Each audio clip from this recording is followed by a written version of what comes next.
Mindset of Courage and Focusing on Purpose. By Dr. Dennis V. Burke, produced by 4815 Publishers. December 2019. Fluid Ideas.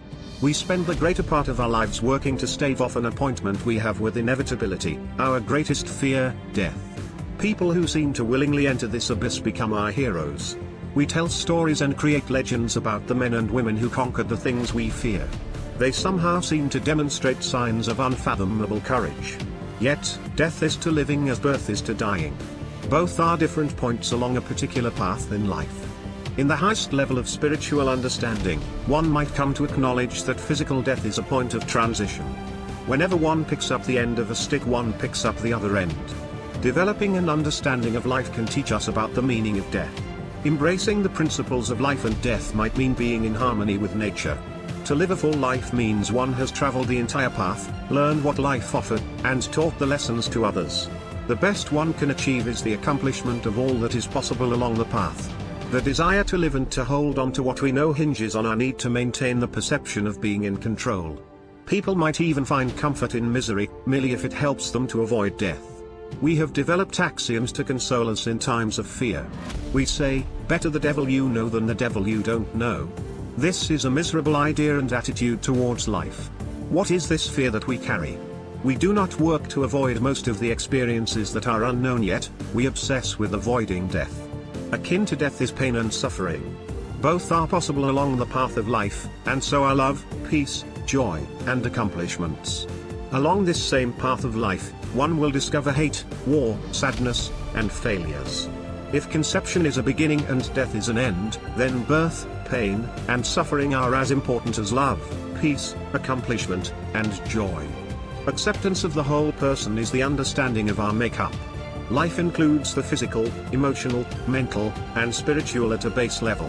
Physical, emotional, mental, and spiritual are like circles that intersect, with transcendence and awareness represented at the nexus. The size and makeup of the nexus depend on the level of balance and practice one exercise in each area of life. Only when we confront our fears do we achieve true personal growth. Growth is a point along the path to development. These basic circles can be considered as intelligence at the macro level. Therefore, there are physical intelligence, PQ, emotional intelligence, EQ, mental or intellectual intelligence, IQ, and spiritual intelligence, SQ. Intelligence represents the capacity to exercise awareness, logic, practice, reason, and creativity. Intelligence provides the capacity for people to apply critical thinking and for development. Hence, intelligence allows one to remember practices and processes, develop an understanding, and apply knowledge to living. These first three are the foundation for learning and personal development. The development of the whole person includes physical development, PD, emotional development, ED, intellectual development, ID, and spiritual development, SD. The next three intelligence facilities are analyzing, evaluating, and creating. These represent the foundations for teaching. The highest form of learning is teaching.